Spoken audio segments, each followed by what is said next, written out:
Atos no capítulo 27.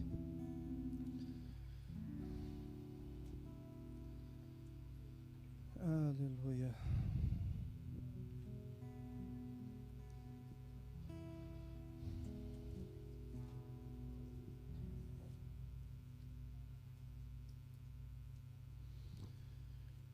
Vocês já se sentiram desajeitados, às vezes, até mesmo em chegar na sua própria casa?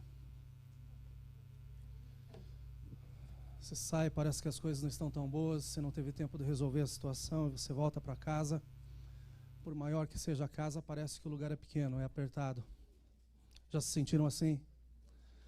Já tiveram uma dificuldade no banco e de repente você entra, tem 100 pessoas lá dentro, você pensa que o gerente está olhando para você. Ele te acha no meio. Hoje é dia de Santa Ceia. E tem algumas pessoas que chegam na casa e chegam preocupadas. Porque passou um período que parece que Deus não está no controle, Deus não tem os seus olhos abertos, daí chega na casa pensando o que Deus está vendo de mim. E se sente desajeitado. Mas deixa eu te lembrar que na casa de Deus tem liberdade, na casa de Deus tem amor, na casa de Deus tem perdão, na casa do Senhor tem graça, na casa do Senhor tem milagres. Por mais difícil que seja a sua situação e a forma como você chegou aqui, deixa eu te lembrar que você continua tendo Pai. E Ele tem uma palavra de amor para você hoje. Abra o seu coração. Pode se assentar, mas deixem a Bíblia aberta no capítulo 27 de Atos. Eu acho bastante interessante a capacidade do americano, porque tem tantas coisas que eles são tão centrados, são tão focados. Mas tem coisas que eles são maravilhosos, meus irmãos. Ninguém faz comercial como americano. Eles tiram do nada algo que realmente brota diante dos nossos olhos e é muito interessante. E eu vi um comercial esses dias, e não é perseguição machista, mas era uma mulher colocando gasolina num posto. E ela coloca seu carro, o tanque estava do lado direito, ela para e a bomba estava do lado esquerdo.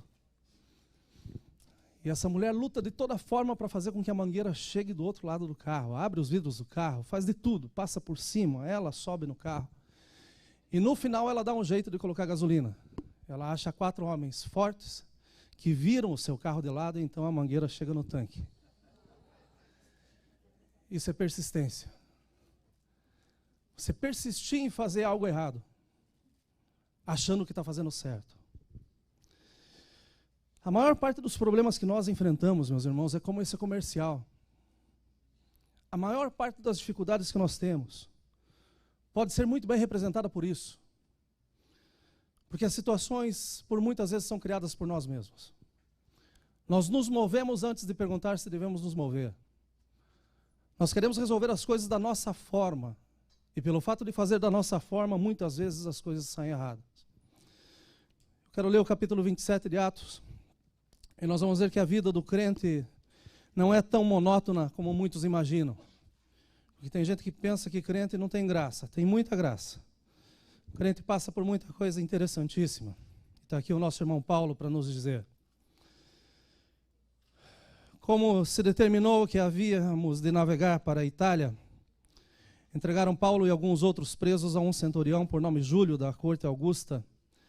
E embarcando nós em um navio Adramitino, partimos navegando pelos lugares da costa da Ásia, estando conosco Aristarco, macedônio de Tessalônica.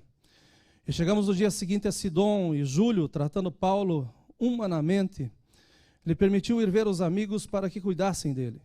E partindo dali fomos navegando abaixo de Chipre, porque os ventos eram contrários. E tendo atravessado o mar ao longo da Cilícia e Panfilha, chegamos a Mirra, na Lícia, achando ali o centurião, um navio de Alexandria, que navegava para a Itália, nos fez embarcar nele. E como por muitos dias navegássemos vagarosamente, havendo chegado apenas de fronte de Cnido, não nos permitindo o vento ir mais adiante, navegamos abaixo de Creta, junto de Salmona. E costeando-a dificilmente, chegamos a um lugar chamado Bons Portos, perto do qual estava a cidade de Laceia. Passado muito tempo, e sendo já perigosa a navegação, pois também o jejum já tinha passado, Paulo os admoestava, dizendo-lhes: varões, vejo que a navegação há de ser incômoda e com muito dano, não só para o navio e a carga, mas também para a nossa vida. Mas o centurião cria mais no piloto e no mestre do que no que dizia Paulo. E como aquele porto não era cômodo para invernar, os mais deles foram de parecer que se partisse dali para ver se podiam chegar a Fenice, que é um porto de Creta, que olha para a banda do vento da África e do Coro, e invernar ali. E soprando o vento sul, brandamente, lhes pareceu terem já o que desejavam, e fazendo-se de vela, foram de muito perto costeando Creta. Mas não muito depois deu nela um pé de vento chamado Euroaquilão, e sendo o navio arrebatado e não podendo navegar contra o vento, dando de mão a tudo, nos deixamos ir à toa. E correndo abaixo de uma pequena ilha chamada Cauda, apenas pudemos ganhar o batel. E levado este para cima, usaram de todos os meios, cingindo o navio, e temendo darem a costa no Sirte, amainadas as velas, assim foram à toa. Andando nós agitados por uma veemente tempestade, no dia seguinte aliviaram o navio. E ao terceiro dia, nós mesmos, com as próprias mãos, lançamos ao mar a armação do navio. E não aparecendo havia já muitos dias, nem sol, nem estrelas, e caindo sobre nós uma não pequena tempestade, fugiu-nos toda a esperança de nos salvarmos. Havendo já muito que se não comia, então Paulo, pondo-se em pé no meio deles, disse: fora, na verdade, razoável, ó varões, ter me ouvido a mim e não partir de Creta, e assim evitariam este incômodo e esta perdição. Mas agora vos admoesto aqui, tenhais bom ânimo, porque não se perderá a vida de nenhum de vós, mas somente o navio. Porque esta mesma noite o anjo de Deus, de quem eu sou e a quem sirvo, esteve comigo, dizendo: Paulo, não temas. Importa que sejas apresentado a César, e eis que Deus te deu todos quantos navegam contigo. Portanto, ó varões, tende bom ânimo, porque creio em Deus que há de acontecer assim como a mim me foi dito. É contudo necessário irmos dar numa ilha. Quando chegou a 14ª noite, sendo impelidos de uma e outra banda do mar Adriático, lá pela meia-noite suspeitaram os marinheiros que estavam próximos de alguma terra. E lançando o prumo acharam 20 braças, passando um pouco mais adiante, tornando a lançar o prumo, acharam 15 braças. E temendo ir dar em alguns rochedos, lançaram da popa 4 âncoras, desejando que viesse o dia. Procurando, porém, os marinheiros fugir do navio, e tendo já deitado o batel ao mar, como que querendo lançar as âncoras pela proa, disse Paulo ao centurião e aos soldados: se estes não ficarem no navio, não poderei salvar-vos. Então os soldados cortaram os cabos do batel e deixaram cair. E enquanto o dia havia, Paulo exortava a todos a que comessem alguma coisa, dizendo: é já hoje o 14º dia que esperais e permaneceis sem comer, não havendo provado nada. Portanto exorto-vos a que comais alguma coisa, pois é para a vossa saúde, porque nem um cabelo cairá da cabeça de qualquer de vós.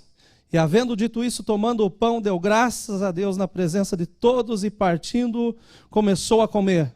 E tendo já todos bom ânimo, puseram-se também a comer. E éramos ao todo no navio 276 almas. Refeitos com a comida, aliviaram o navio, lançando o trigo ao mar. E sendo já dia, não reconheceram a terra. Enxergaram, porém, uma enseada que tinha praia, e consultaram-se sobre se deveriam encalhar nela o navio. E levantando as âncoras, deixaram-no ir ao mar, largando também as amarras do leme e alçando a vela maior ao vento, dirigiram-se para a praia. Dando, porém, no lugar de 2 mares, encalharam ali o navio, e fixa a proa ficou imóvel, mas a polpa abria-se com a força das ondas. Então a ideia dos soldados foi que matassem os presos para que nenhum fugisse escapando a nado. Mas o centurião, querendo salvar a Paulo, lhes estorvou esse intento. E mandou que os que pudessem nadar se lançassem primeiro ao mar e se salvassem em terra. E os demais, uns em tábuas e outros em coisas do navio. E assim aconteceu que todos chegaram à terra a salvo. Amém? Um passageiro no cruzeiro estava enfrentando uma viagem bem agitada, o mar estava muito turbulento. E de repente esse homem se debruça no corrimão do navio, com a sua face esbranquiçada, completamente desfeito de tanto enjoo, de tanta náusea. E quando um tripulante se aproxima dele, diz para tentar animá-lo: não se preocupe, senhor, ninguém morre de enjoo. Ao qual o passageiro replicou: Não diga isso para mim, pois a probabilidade de morrer em qualquer situação é o que tem me mantido vivo até o dia de hoje. A verdade é que todos nós estamos a um passo da eternidade. Qualquer situação pode ser uma situação que seja fatídica e, de repente, aquilo que nós estamos vivendo se acaba.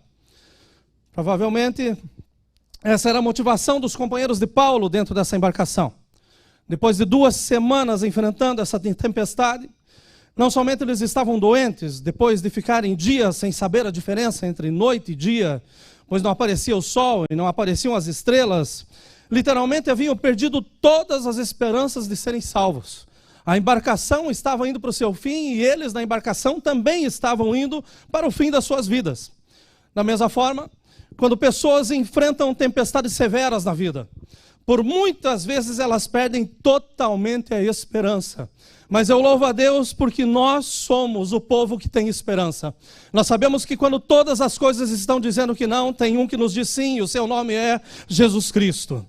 O meu ponto nessa manhã é que Paulo não escolheu estar nessa embarcação. Ele foi obrigado a estar nela. Ele era um prisioneiro sendo transferido para uma prisão de segurança máxima. Estava sendo tirado do seu bem-estar, estava sendo tirado da sua vida e agora estava sendo levado cativo. E tinha uma audiência tremenda que estava diante de si. Mas ele entendia que independente das situações em que ele se encontrava, ele era completamente livre pela liberdade que o Senhor Jesus já lhe havia proporcionado. Independente da situação que qualquer um de nós estejamos vivendo, se nós estivermos em Cristo, nós temos motivos para glorificar o seu precioso nome. Uma viagem bastante inusitada, cheia de perigos e com muitas ameaças, e por isso que eu digo que vida de crente é maravilhosa. Quem pensa que vida de crente é algo completamente sem graça, sem cor, está completamente enganado, porque nós temos todos os dias uma prova nova, uma tempestade nova, uma luta nova, mas até aqui nós temos sido mais do que vencedores em Cristo Jesus. Muitas ameaças estavam previstas, mas na provisão de Deus existia um porto no meio da viagem. Quando nós falamos em portos, imediatamente nós imaginamos terra firme e estabilidade. Nós imaginamos que aquele mal-estar que as ondas nos trazem vão acabar rapidamente. Nós imaginamos que num porto existe segurança, no porto existe comércio, no porto existe provisão, existem as necessidades supridas, no porto existe segurança total, existe o final do mal-estar. Quando nós chegamos no porto, nós pensamos, aqui sim eu estou bem, aqui nada vai acontecer comigo. Mas me chama a atenção que a maioria da tripulação desses homens que chegaram num porto que tem por nome Bons Portos, e vejam o lugar que Deus tinha permitido esses homens chegarem, Bons Portos. Esses homens chegam e da sua decisão eles dizem, olha, nós estamos ancorados, mas esse lugar não é tão bom quanto nós imaginamos, não é tão bom quanto nos parecia, nós precisamos continuar a nossa viagem. Então eles lançam-se novamente num mar bravio e continuam a sua caminhada em direção a uma viagem perigosíssima. A Bíblia fala que foi lentamente que eles conseguiram chegar nesses bons portos. E eu creio que todos nós aqui espiritualmente falamos, não chegamos rapidamente na presença de Jesus. Nós levamos algum tempo para entender que o bom porto tem nome, que ele é a rocha firme no qual nós colocamos os nossos pés e nós temos segurança. Nós não chegamos à frente de Jesus num piscar de olhos ou simplesmente em uma palavra, não. Foi um processo nas nossas vidas que nos trouxe e nos fez colocar os pés firmes, os nossos olhos fixos e fazer com que nós chegássemos no dia de hoje com a certeza de que todas as coisas que estão acontecendo estão cooperando para o nosso bem e para a glória do nome do Senhor Jesus Cristo. O porto não é tão bom, vamos continuar a nossa viagem. Vamos nos lançar à mercê das águas e ao cuidado do piloto. O piloto entende quem é Paulo para nos dizer alguma coisa, que Deus é esse que ele serve, que pode nos orientar. Vamos fazer exatamente aquilo que o piloto da embarcação está dizendo. Vamos nos lançar. Vamos sair ainda que o vento esteja contrário. Ainda que o vento esteja trazendo a resistência, vamos sair porque a nossa persistência é maior do que a resistência que se aproxima. Vamos sair, vamos fazer a nossa vontade, vamos sair e vamos nos lançar, sabendo que nós temos um destino, ainda que nós não saibamos quando nós vamos chegar até lá. Esses homens se lançam pelo mar. E eu falo nessa manhã a muitos que estão se aventurando pelo desconhecido e tempestuoso mar da vida. Aqueles que estão deixando os bons portos e pela sua persistência dirigindo-se à sua destruição total. Falo àqueles que já deixaram os bons portos e pensam estar em meio à maior tempestade da sua vida. Falo àqueles que nessa manhã estão considerando mais as vozes dos guias e não reconhecem mais a voz do seu Senhor. O nosso Senhor não está em silêncio, Ele continua trabalhando por cada um de nós. Ainda que nós não ouçamos a sua voz, a palavra de Deus nos afirma que Ele trabalha por nós 24 horas por dia. Está intercedendo por nós diante do Pai, para que nós tenhamos uma caminhada de sucesso. Eu tenho me questionado demasiadamente nesses últimos dias. E o problema de ser melancólico é esse, a nossa cabeça não para. E por mais que você deite 10, 12 horas, se a tua cabeça não parar de funcionar, a verdade é que você continua exausto. E eu estou a ponto da exaustão esses dias de tanto que a minha cabeça tem corrido. A verdade é que eu não entendo por que pessoas são tão persistentes em se lançar em águas bravias, sendo que tem a possibilidade de permanecer na rocha eterna que é Jesus Cristo. Como que pessoas que chegam nos bons portos, algumas circunstâncias que se apresentam, conseguem deixar os bons portos e voltar a colocar os seus pés em lugares que são completamente movediços, que são fatais para a sua vida. Embora o inverno estivesse se aproximando, a verdade é que esses homens já estavam com os seus pés enxutos. Tinham chegado em bons portos depois de muito tempo, mas tinham conseguido sentar, tinham conseguido descansar, tinham conseguido até mesmo esquecer do caminho que eles levaram para chegar até onde eles estavam. Mas pelo fato de estarem por muito tempo nesse porto, eles partem em direção ao porto de Fênix, em Creta, e daí soprando um vento sul brandamente, pareceu terem o que já desejavam. A Bíblia fala que eles estavam tranquilos a ponto de ter só uma vela e dizer isso é suficiente para nos levar aonde a gente precisa chegar. A verdade é que tem muitos que infelizmente se lançam no mar da vida e que pensam que está tudo bem, que estão indo para o lugar certo. Mas deixa eu te lembrar que sem o capitão na embarcação nós estamos indo para a perdição, nós estamos indo para o final de tudo e a história não vai ser boa. A situação desses homens, ela é semelhante para muitos. Homens que afastam-se dos bons portos. E quando eles se afastam, a princípio o gosto é bom, porque a barriga ainda está cheia, seus pés ainda estão enxutos. Aquilo que eles precisavam, eles tinham conseguido na primeira parada. Então agora está tudo tranquilo, ainda que as coisas estejam indo vagarosamente, não tem problema, está tudo tranquilo. Tudo parece que coopera para o seu bem, mas na verdade nem tudo que está dando certo é certo. À medida que a sua embarcação se distancia do bom porto, a sua vida se torna mais vulnerável. Você se torna uma presa fácil. Quando nós estamos no meio do oceano, quando nós conseguimos ver a grandeza do nosso Deus, deixa eu te lembrar que nós entendemos o quão pequeno nós somos. Por algumas situações, tive a oportunidade de fazer alguns cruzeiros e literalmente quando eu estou lá no meio do nada, eu consigo ver o meu Deus que é tudo. Mas pensem esses homens que estavam no lugar há pouco tempo, estava tudo tranquilo e agora eles se lançam no mesmo mar que já havia tratado as suas vidas de uma forma completamente desumana. Estão eles lançados nesse mar, e simplesmente porque eles acharam que era melhor voltar, era melhor tentar novamente. À medida que se distanciam, o seu prazer já não lhes satisfaz.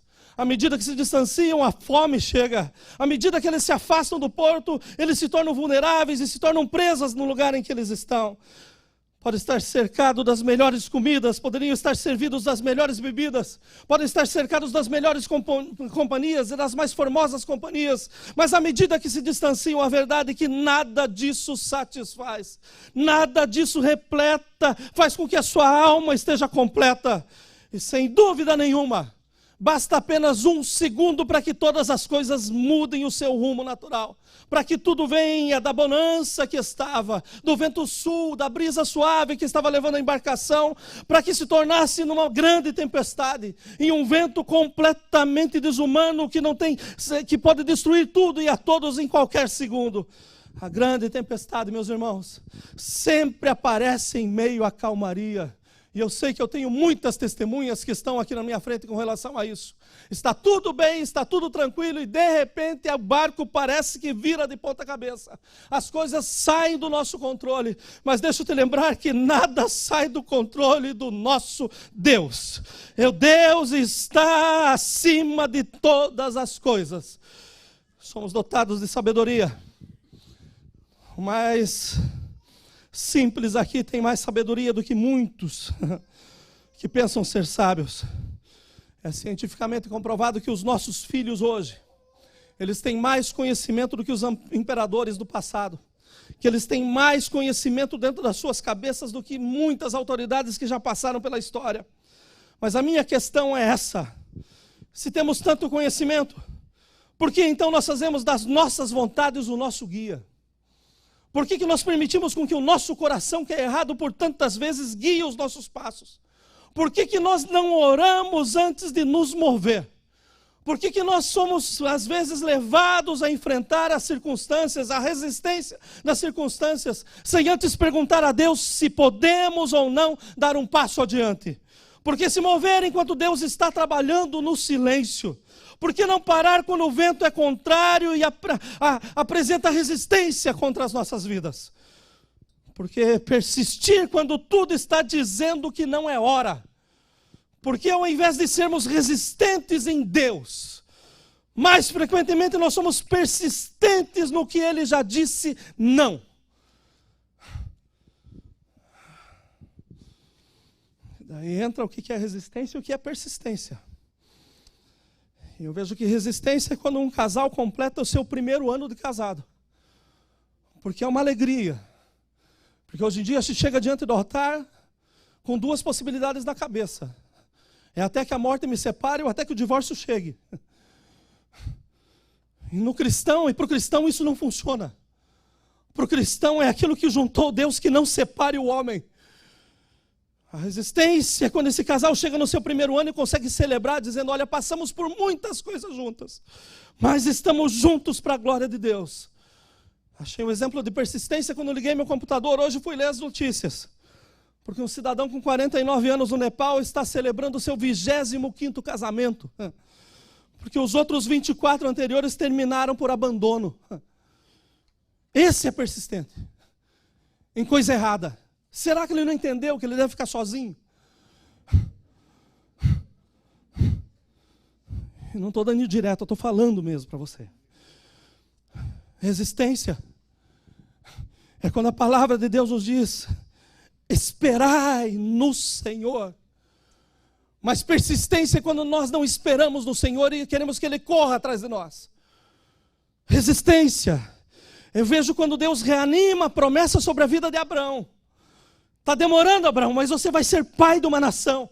Não importa a sua idade, não importa a sua condição, não importa o seu estado. Mas a persistência é quando Sara chega e diz assim: está aqui a minha criada, as coisas funcionam. Resistência é Saul ouvir de Samuel: espere até que eu venha para sacrificar. Mas a persistência é quando Saul diz: eu sou rei, eu mesmo posso fazê-lo. Resistência, sejam santos porque eu sou santo. Mas não é fácil ser santo num mundo que está tão virado de ponta cabeça. Mas se fosse para ser fácil, Deus dava para os outros e não para nós. Ele sabe que nós temos estrutura para vencer o mundo mal nele e pela sua palavra. Sejam santos porque eu sou santos. Mas a persistência diz: eu peco e a graça me justifica. E daí a graça está se tornando a maior desgraça dentro da igreja. Resistência. Sede fiéis no pouco, porque no muito eu te colocarei. Mas a persistência diz: tudo é meu, então não importa, Deus não precisa. Resistência. Confessai os vossos pecados. E é maravilhoso quando nós temos um culto onde o Espírito Santo age. E nós vemos que quebrantamento não é chorar na hora do louvor, mas é desmanchar na presença de Deus e entender que nós somos pecadores e nós precisamos da sua misericórdia.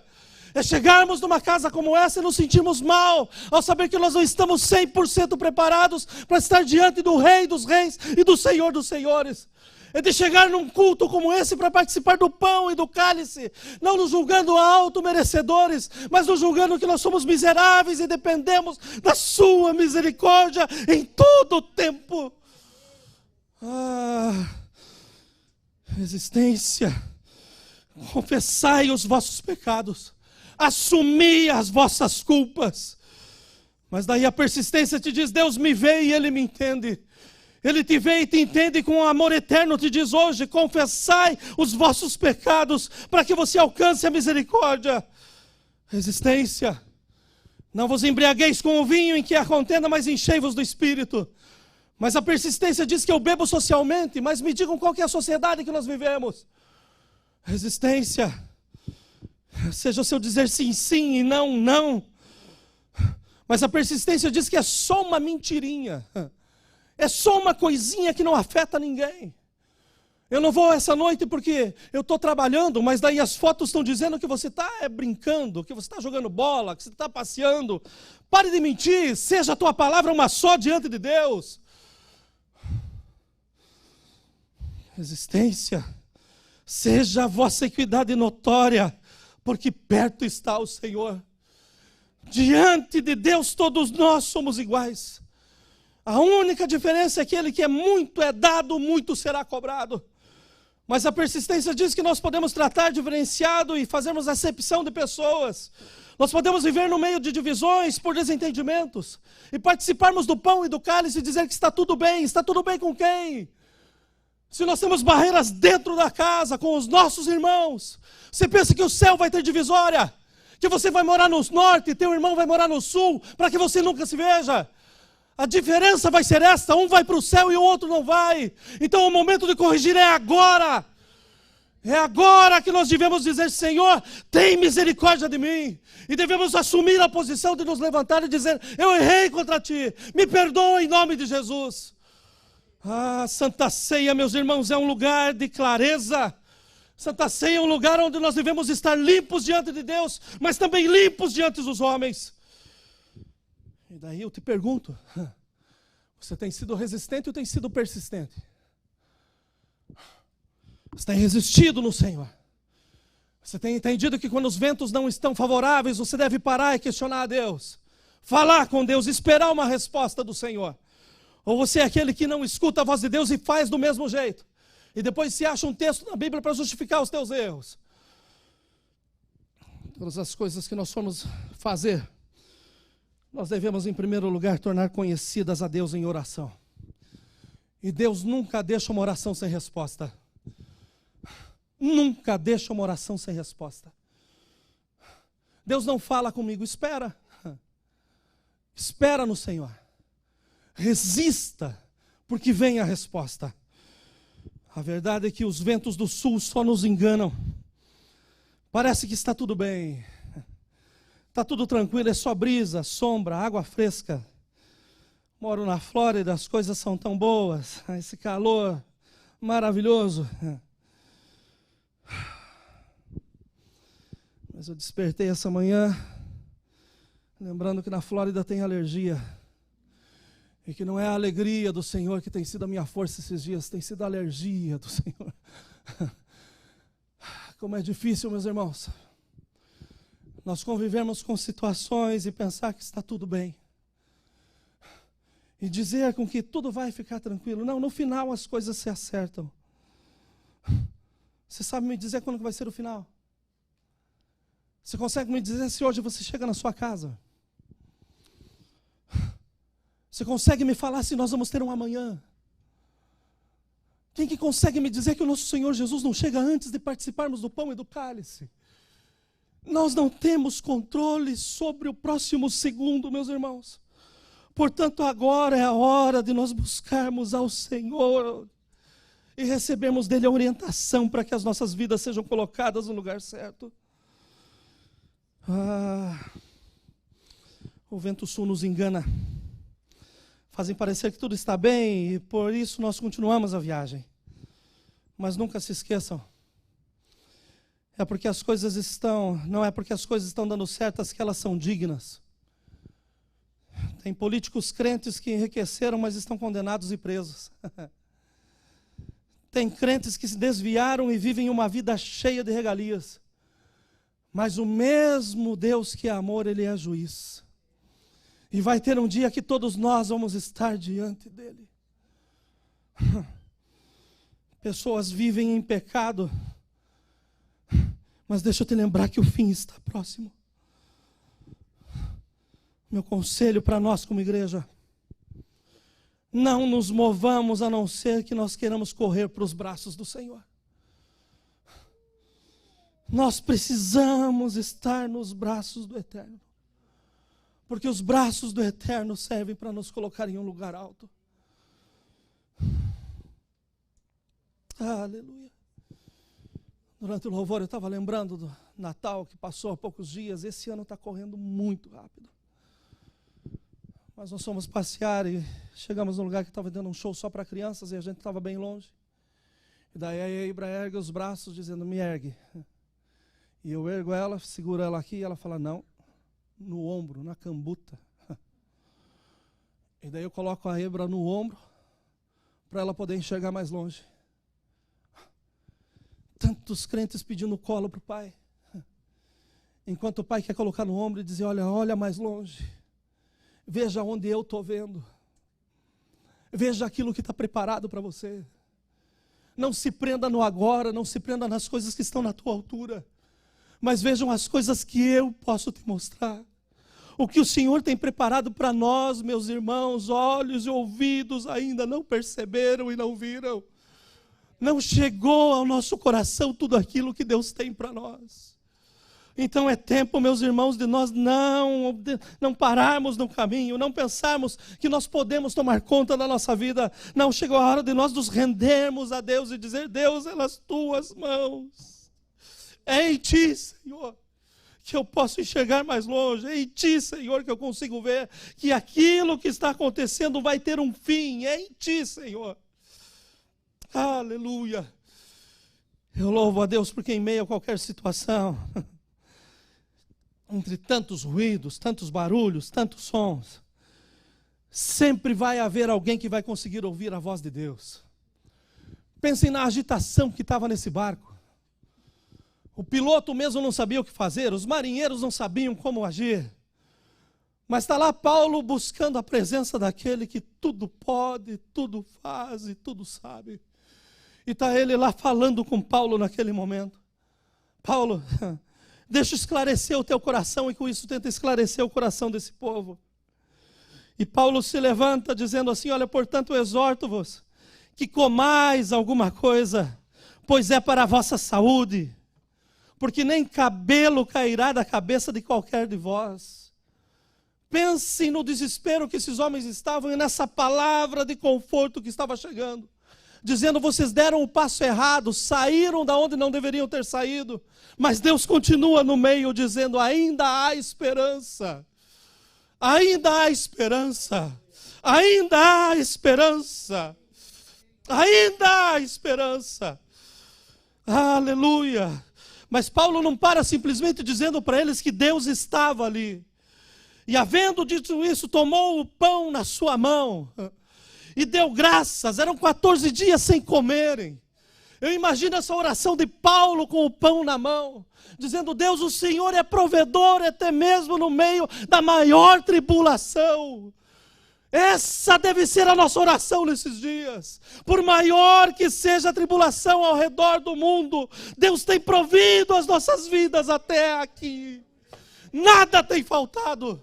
Ele tem sido o nosso Deus. Até nas pequenas coisas Ele tem sido mais do que suficiente. Mas Paulo ora, agradece aquele pão, e ele parte o pão, e a Bíblia diz que ele começa a comer. E o barco inteiro, a tripulação toda, está olhando o que Paulo está fazendo. E na continuação do texto diz assim, e tendo todos já bom ânimo. Eles não comeram para ter bom ânimo. Eles receberam de Deus o bom ânimo, para que depois eles pudessem comer. As notícias que eu trago para nós nessa manhã são essa. Muito mais do que partirmos o pão e celebrarmos com o cálice. Deixa eu te lembrar que o pão vivo que desceu do céu está no nosso meio. E é Ele que nos dá ânimo, é Ele que nos dá força, é Ele que nos dá alegria, é Ele que nos dá sustento, é Ele que pode nos dar direção. Não há outro. E quando nós olhamos para o Senhor, é nele que nós temos que ver o autor e o consumador da nossa fé. Quando esses homens recuperaram o seu ânimo, aquele barco foi pequeno, porque eles puseram-se também a comer. Eu não sei vocês, mas na hora da fome, se tem uma coisa que eu perco, é a educação. Esse negócio de respeitar a fila na hora da fome, esqueça. Se imagina esses homens dentro do barco. 14 dias sem comer, o pão está abençoado, tem pão para todos. Não pense que eles caras, vai você primeiro. Nada, pularam no pão e disseram, é isso que eu preciso. A minha vida está aqui, eu preciso disso. A nossa vida, meus irmãos, depende de Jesus. Depende de nós nos alimentarmos dele todos os dias. Todo tempo, em qualquer circunstância, ele é o pão vivo que desceu do céu. Ele é a água que ainda mata a nossa sede. Eu termino aqui, deixando 7 considerações para nós. 6. Em primeiro lugar, todos nós precisamos experimentar o encorajamento de Deus em meio às tempestades. É no meio da pior situação que o Senhor Jesus aparece. Mas para que Ele apareça, nós precisamos clamar. Pedro vai andar na água.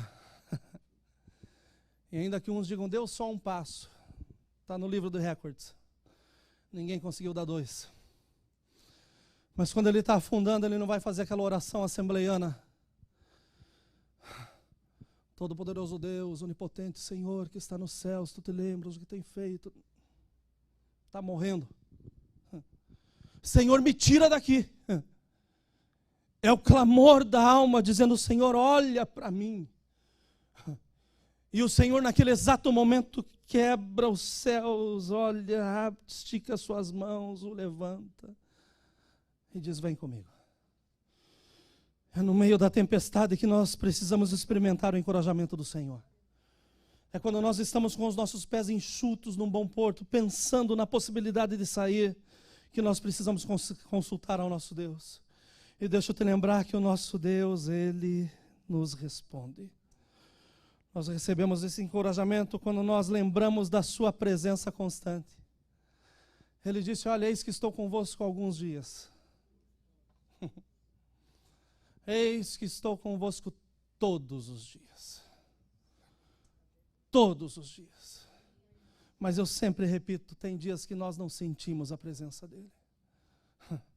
Mas Ele está lá. Tanto quanto a tua sombra, o Senhor está lá.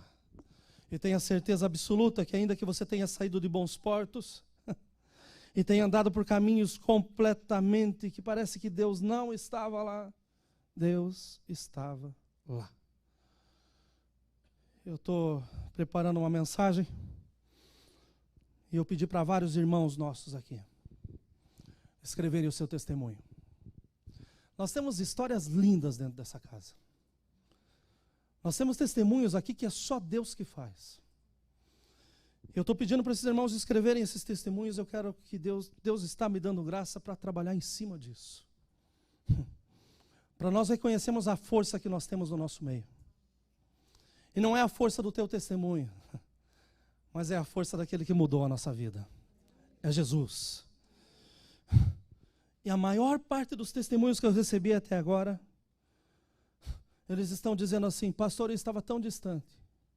Mas quando eu pensei que ninguém estava me vendo, lá estava Jesus. Eu andei tão desgarrado, mas lá o Senhor me achou. Quando pensei que não tinha mais saída, Ele achou uma entrada e me tirou de lá. Um dos nossos irmãos, há anos atrás, foi desafiado pelos seus amigos de quarto, aí numa boate. Esse irmão resolveu orar e jejuar e falou assim, eu vou na boate. E daí ele entra, um ambiente muito bom. E ele pega, ele senta num canto e os amigos começam a escarnecer dele. Ele falou, daí crente, vai perder tudo aqui? Ele falou, não, chama aquela menina lá para mim que eu quero falar com ela. E chamaram a moça. E ficaram olhando. E a moça chega perto dele, ele olha para ela e fala assim, o que você está fazendo aqui? Sendo que você cantava no coral da igreja. Teu pai é pastor. O que você está fazendo num lugar como esse? E daí ela olha para ele e fala assim, e o que você está fazendo aqui? Ele falou, eu vim aqui porque eu orei, Deus mandou, eu vim aqui para trazer essa palavra para você. Deus te ama e Ele quer te arrancar desse lugar hoje. O exemplo não deve ser seguido se Deus não falar com você. Mas a verdade é uma só: Deus está em todos os lugares. E se não estivesse, eu não estaria aqui hoje, porque eu sei de onde que Ele me tirou. Mas eu também sei para onde Ele está me levando, porque Ele é o meu Senhor. Nós temos que nos relembrar, meus irmãos, e é no meio das turbulências, no meio das tempestades que nós temos que relembrar que nós somos possessão do nosso Deus. Nós estamos na mão do nosso Senhor Jesus e não há nada que nos tire de lá, a não ser nós mesmos. Porque a única coisa que nos afasta do amor de Deus, nós dissemos: eu não quero Jesus. Mas para que o homem chegue nesse ponto, o diabo tem que estar completamente dominando a sua vida. Nós somos possessão dele. E ainda que às vezes nós andemos desgarrados, ele continua dizendo: vem para perto, ouve a minha voz, porque o caminho é seguro quando você está comigo. É no meio das tempestades que nós recebemos encorajamento, quando nós lembramos das suas maravilhosas promessas. Quantos aqui têm promessas do Senhor? E isso deve ser um motivo para a gente despertar de manhã glorificando o nome dEle. Porque eu sei que tem muitas que ainda não se cumpriram, mas vão se cumprir, porque fiel é aquele que prometeu. Nós recebemos esse encorajamento quando nós relembramos que Ele responde às nossas orações. Por mais simples que seja, Deus continua respondendo às nossas orações. Em sexto lugar, e aqui eu termino, nós recebemos esse encorajamento quando nós confiamos nele. E se nós estamos em bons portos, foi porque Ele nos trouxe até aqui. Esse é tempo que levou para nós chegarmos nesses bons portos. Tem sido muito longo e tem sido momentos em que talvez você até mesmo tenha esquecido. Porque nós nos esquecemos. A verdade é essa. E por muitas vezes nos esquecemos de algo que nós não poderíamos nos esquecer. Nós nos esquecemos o quanto sofremos para chegar até Jesus. Pastor, eu cheguei até Jesus e foi tão fácil. Mentira. Mentira. Porque todos nós temos uma história. E por mais bonita que nós queiramos florear a nossa história, a verdade é que nós achamos esperança quando a gente está na frente de Cristo.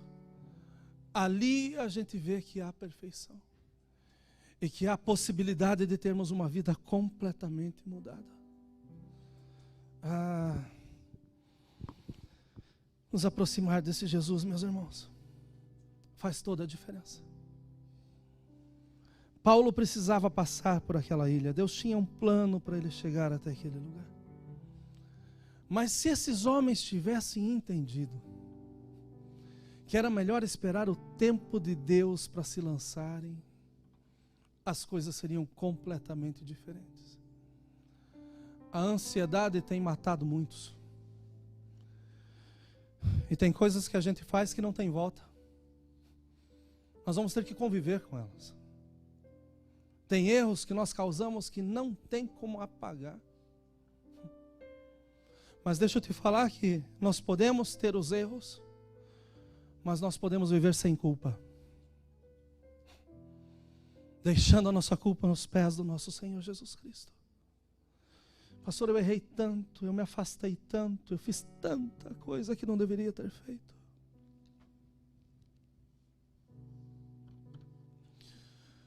Mas o bom pastor hoje está te dando ânimo,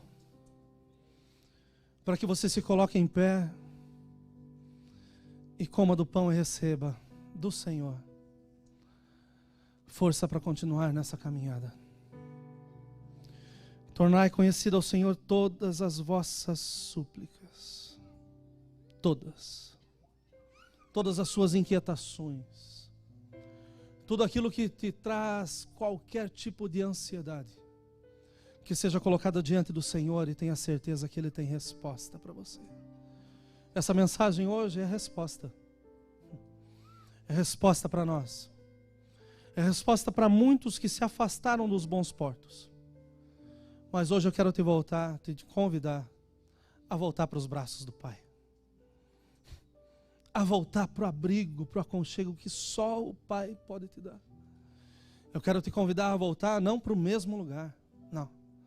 Eu quero te convidar para que você volte, olha, nos ombros do Pai, e que você consiga enxergar mais longe. Para que você consiga enxergar mais longe.